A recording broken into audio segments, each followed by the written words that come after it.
have to stop being on my phone all the time.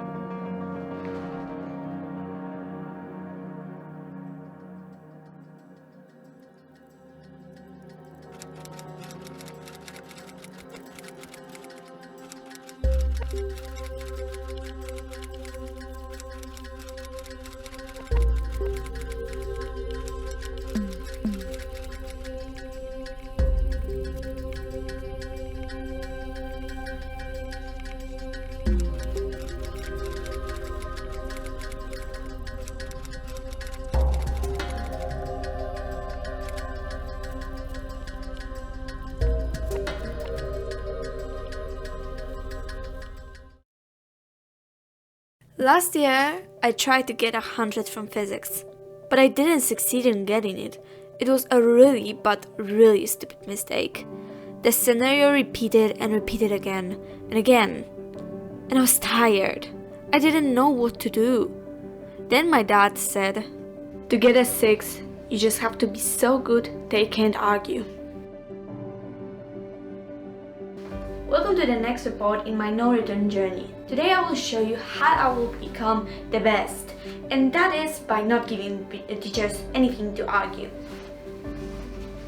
In different words, I will not make any mistakes. That sounds bad, but don't jump to conclusions. You might think I will work harder, but that isn't what I will do.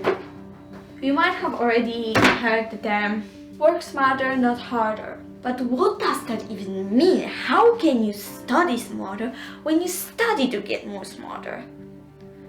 Many people overuse this term, and now there is a problem where nobody knows what it means and nobody can explain it.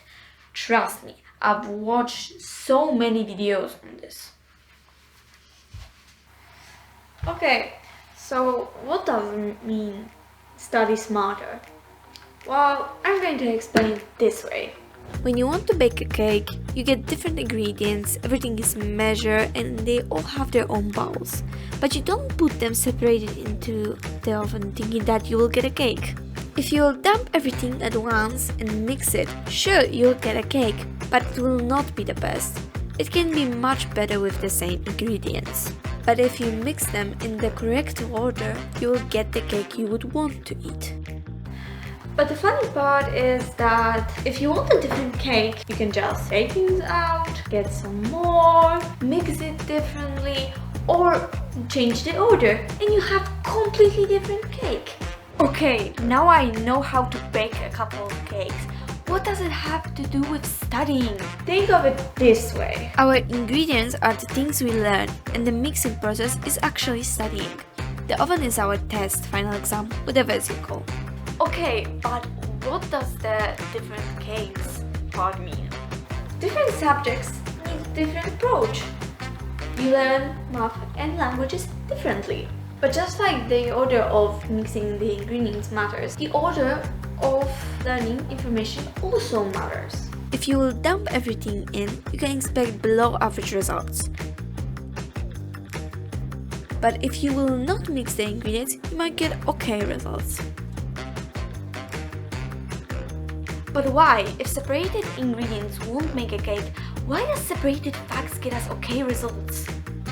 Because it's the way they show us how to learn at school. They shower us with extreme amount of information. Some are categorized, but some aren't. And this doesn't make a difference. Think of it this way. If you will put ingredients not mixed, you will still see that there is this information, this information, this information. But because of the amount, some are covered by others, and you don't see all the information. Also, you don't see how they can make anything. You don't see why they are in the same group.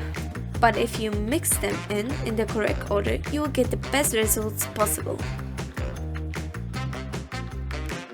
But what is the correct way? Well, I will try to show you it. For the disclaimer, I am just experimenting and telling you about my experience, so it might not work for everyone, but I will try to give some room for customization. I also realized that I didn't explain the term well enough, so I will simplify it. Do not work more with bad technique, work less with good technique. So work the way you can achieve your goal. I combine a lot of techniques. And keep in mind, it is the best if you will do this while you're learning at school. I always start with this. The first thing you will do is open your book, and yes, you will read every chapter. But it isn't only this. You will not read it passively. You're going to read it 1 or 2 sentences and ask yourself, does it make sense? If yes, good, you can move on. If no, just mark it in the book or write where it is on a piece of paper. Read everything this way and write if something is not clear.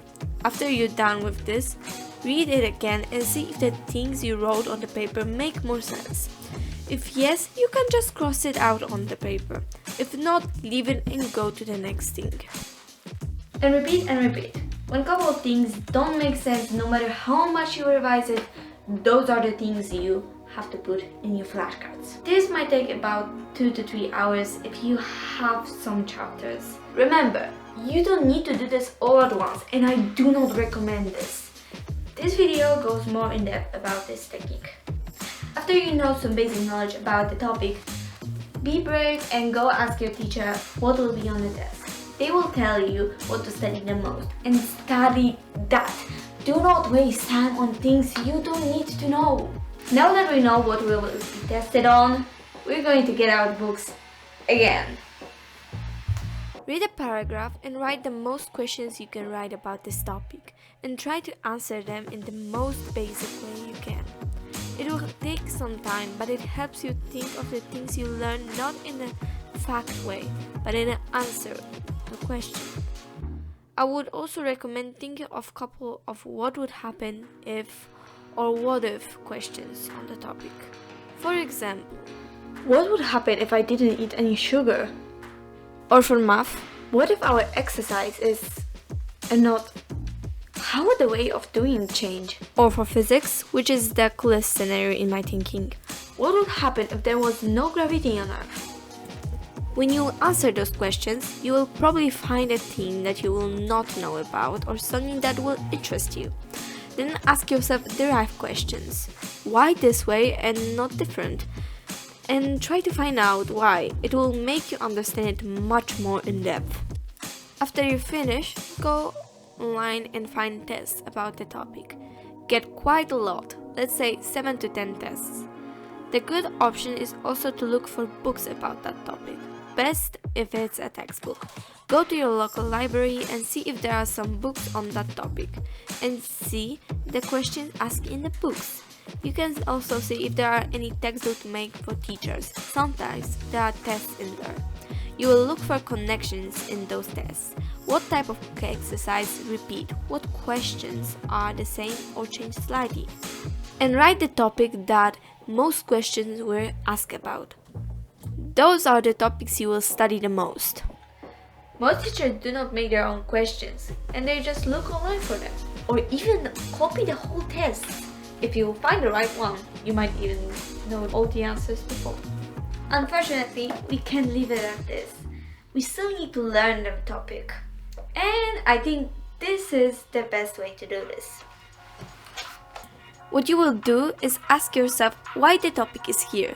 You start from the biggest themes and go to smaller ones. Do not say that it's important or it has function, but say what's the function or why is it important. Try to say it in a simple way, not a whole page answering why this is here. You will not remember it. But if you will do 1 to 3 sentence answer, you will most likely remember it. I will use digestive systems as an example. My chapters are organic nutrients, not organic nutrients, structure and functions of the digestive systems, and a couple more, but I will mainly refer to these chapters.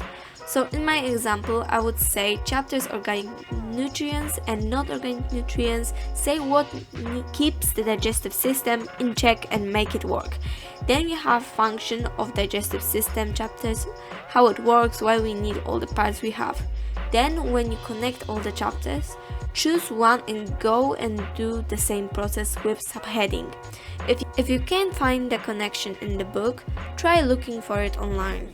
If it's not in the book, it probably will be tricky to find it online, so do not give up. The bright side is that you will know the connections by heart. But if you can't find it still, that is what you need to put in your flashcards. Now this is the part where you will show your way of thinking by drawing a mind map. But not this kind of mind map. This is what the right one would look like.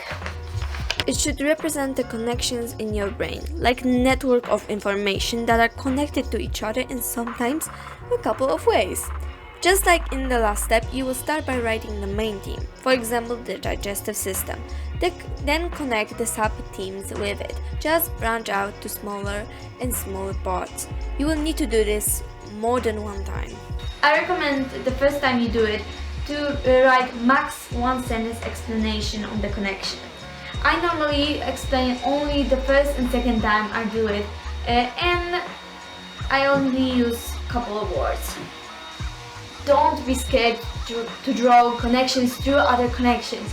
You'll probably find some connections that need this kind of treatment. With every version you should put less explanation text.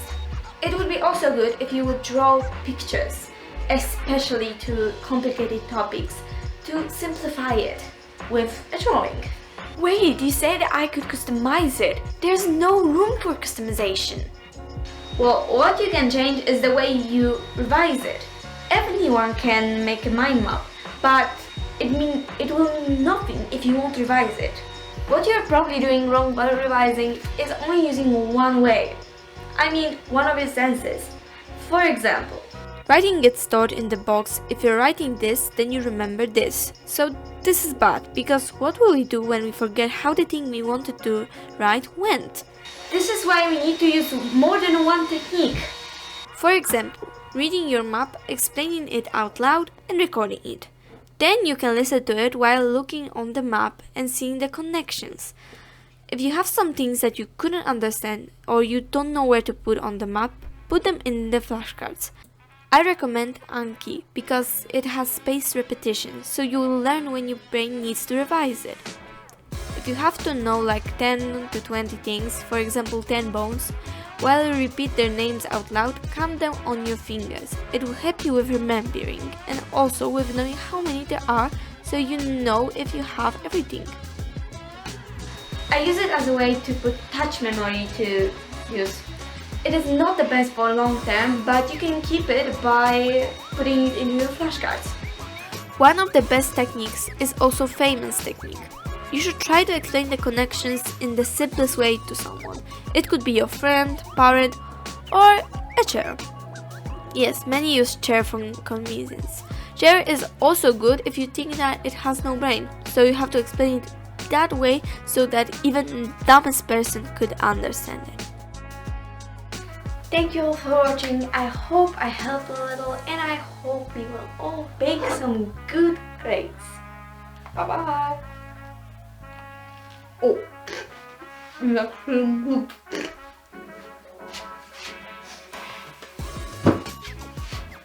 By the way, these are 2 episodes that are finished before this. It's actually good. I wasn't expecting this. Bye bye.